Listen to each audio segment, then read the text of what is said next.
After 22 years of working with business leaders in small and medium-sized businesses, there are several things that I've learned are actually core issues that would help them actually be more successful in business. And one of those is hiring. But the one right behind it is actually learning to delegate, which often goes with hiring, right?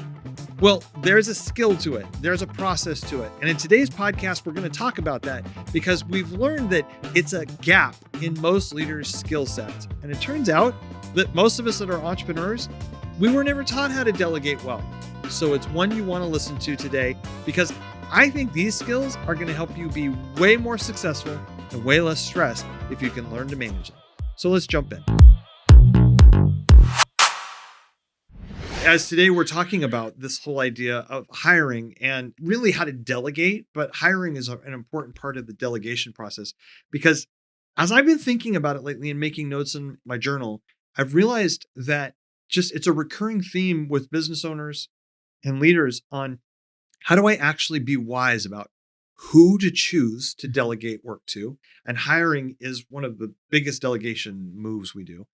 And then how to be wise in the process of delegating. So who are we going to choose to give it? And then what do we do? Yeah, and how quickly and in what order. And So as we talk about hiring today, this idea of, we've talked in the past about hiring and the process of finding people and getting them to apply. Yeah. But there's a whole process of once you've hired them and made this decision, first of all, you want to we look at competence and character. For competence, character, and fit. Is really the three ways we've come to talk about it the most. And a lot of times we used to use character as a combination of, are you a good fit?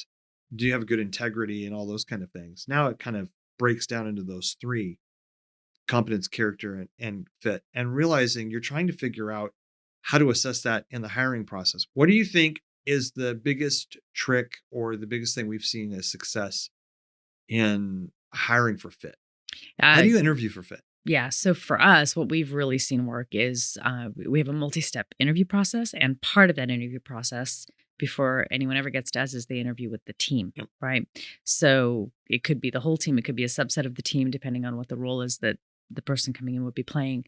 But we want to know from the people who will be interfacing with them, do they feel like a fit, right?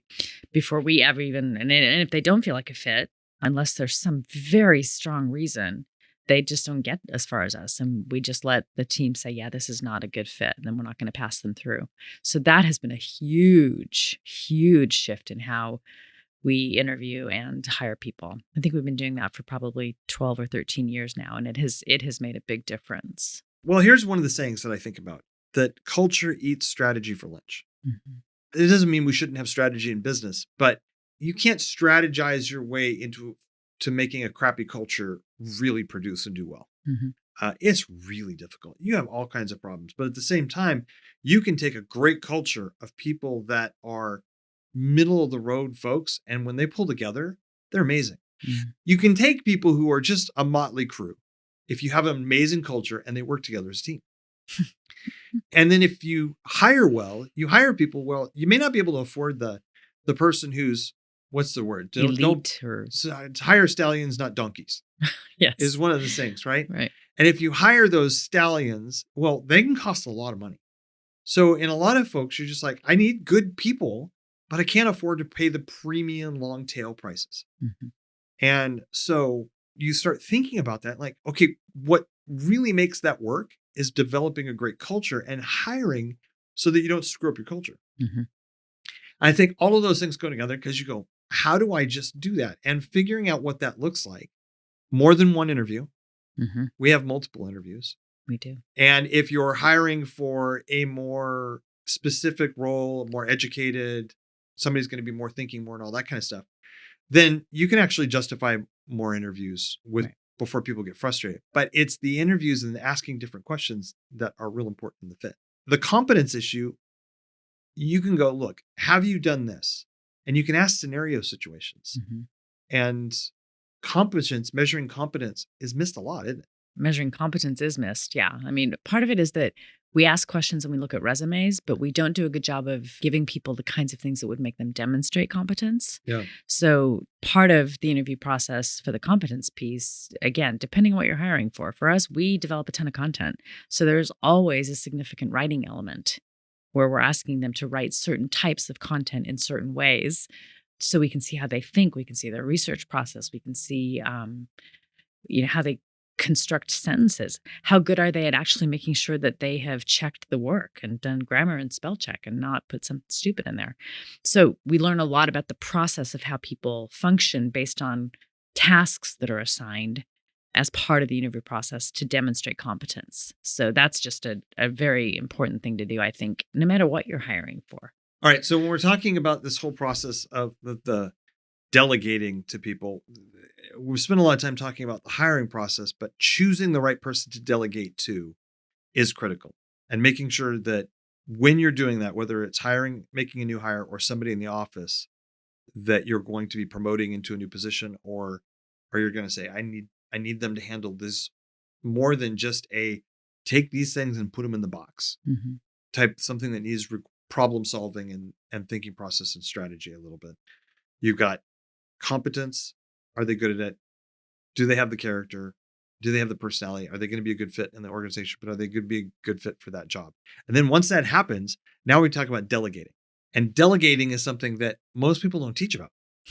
One really important concept that you have to understand if you're hiring is you have to know that there is a period of time between the time you hire or promote into something brand new, that there's a learning curve, right? And we kind of have this fantasy, I think, that when we hire someone to do something that we've had to be doing or the whatever, that our productivity is just going to go, it's going to be great. And in reality, there is this thing that we were taught by somebody a long time ago that we just loved. And it is that actually there is what we call the trough of sorrow. So if this is your axis, they actually go underneath because it gets worse before it gets better. Because all of a sudden, my time isn't just spent doing the thing. I have to actually teach the person to do the thing. Yeah. And the thing, to teach the person to do the thing, takes twice as long as to do the thing. Right? And the biggest challenge that a lot of people have, right, is this is taking too long to teach. I might as well just do it myself. I can do this faster if I do it myself. Exactly. Which in the long run, yes, you can in the short term. In the long term, you're never going to get to the place where you've got folks that are fully competent and trained and everything else. If you rob them of that time, it's like go slow to go fast. Yeah. So we have the myth that you can, when you hire somebody or delegate to something, your efficiency is going to go skyrocketing because you've multiplied yourself. Yes. When really you haven't multiplied yourself. You've given yourself potential to be multiplied. Yes. But you have not actualized said potential until you've trained that person well. And then you work on this whole idea of, okay, it's going to be inefficient. Now, the difference between somebody who's being successful and not successful at delegating. One, they understand that it's going to get worse before it gets better.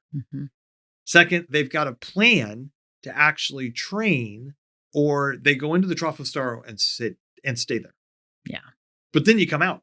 You do. If you train and you give yourself enough time and that kind of stuff. And now in the past, when you first learned that, how did that help you? Well, it gave me perspective, right? Like if you just stop and pull back and actually think, it isn't rocket science. It takes time to train people, and it means you have to invest more of yourself to do that well. But just to have it codified as the trough of sorrow, first of all, it made me laugh. Like I laughed hard. And it gave me just a place to go, oh, this is what that is. And it's normal, and it's expected.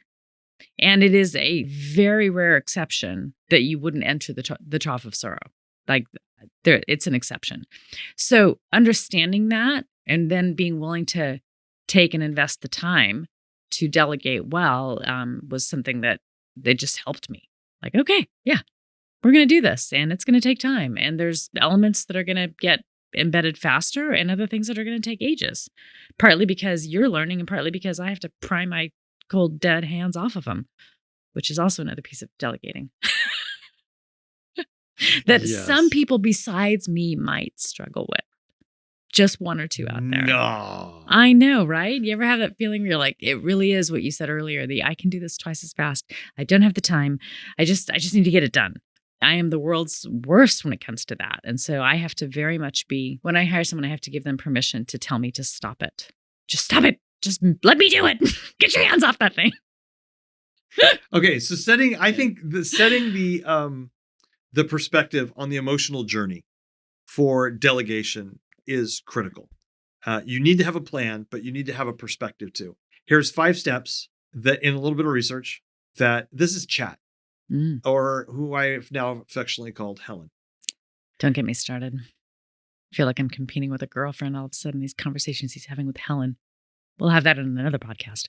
So Helen has given me these lists that I think is pretty good. So 5 steps to this emotional journey.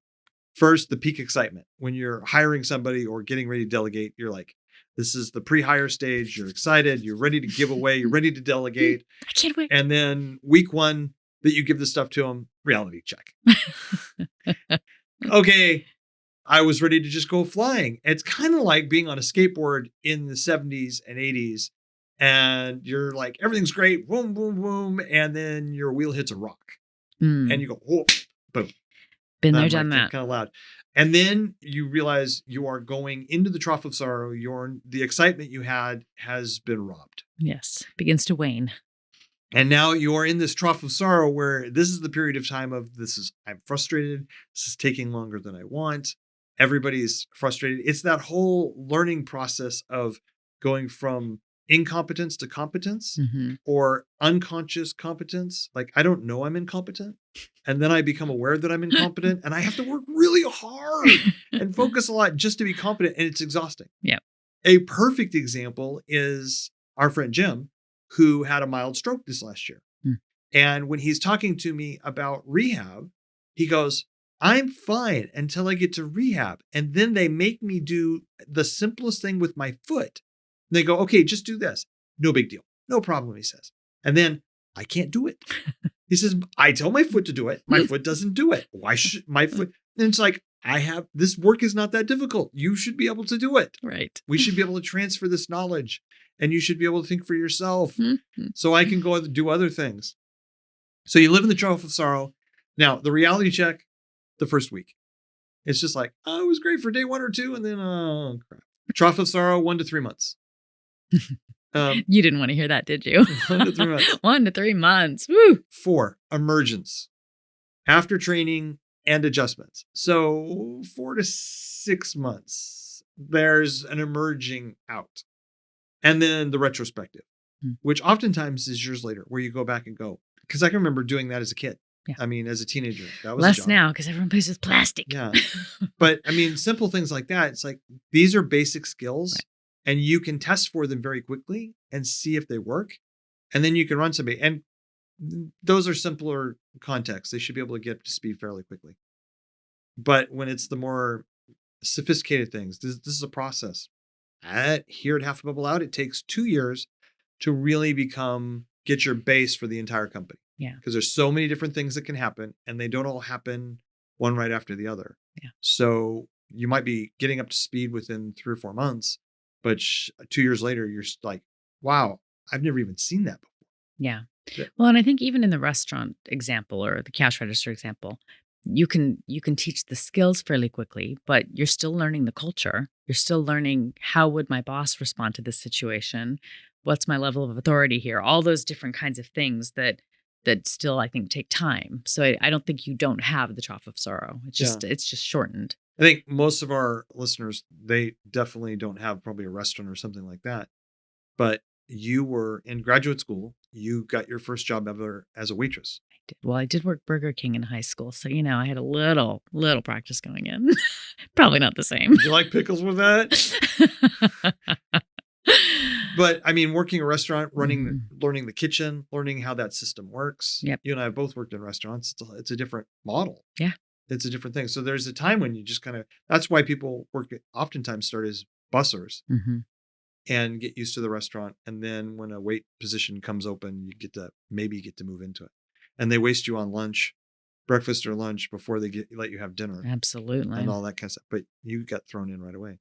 Yep. That's a high level of delegation that I think was worth talking about today, because that delegation is actually a critical facet that most business owners and leaders, we don't get trained on. Yeah. Well, and go through the steps again, because I feel like I might have derailed you at 4 and you didn't do 5. It's No, possible. I did 5. You did 5? Oh, okay. Well, I did 5, but let's go through them. This is the emotional journey. The peak excitement is really in, I'm going to do this. I'm excited to do it. It's going to be amazing. It's the pre-hire. Then the reality check, week 1. Yeah. And then the trough of sorrow, months 1 through 3, 4, 5, 6. And then the emergence coming out. You've hit the bottom. You're starting to come up, and at least you're starting to see some progress. Mm-hmm. And then there's that fine place of you really do emerge in that stage 4 emergence of coming out. And then actually you finally get to be more effective and more than you were before, because they now are picking up the slack of all those extra things. And so now they're responsible enough and able to stand on their own 2 feet on their own, that you get to be more effective. And then there's the retrospective. You've had enough time of that going on. You look back and you go, this has been amazing, and I'm so proud of them. And it was a good hire. It was a good hire. And this was a good decision. And a lot of times, and this is that one last thing that's probably just critical to say, more often than not, when you have a bad hire, you either chose poorly, but I think more often than not, it's not the choosing poorly. I think it's I chose somebody and I didn't give them what they needed to thrive in that place. And obviously they go together, but hiring well and then actually paying attention. So many people they don't train. They're onboarding. Onboard and train. They don't onboard and train well. They expect within a week or within a month, everything's going to be great. And that just isn't the case. And if you can give yourself more time and energy, you give yourself more opportunity for it to be actually a thriving success. Right. And that is that when it comes to delegation.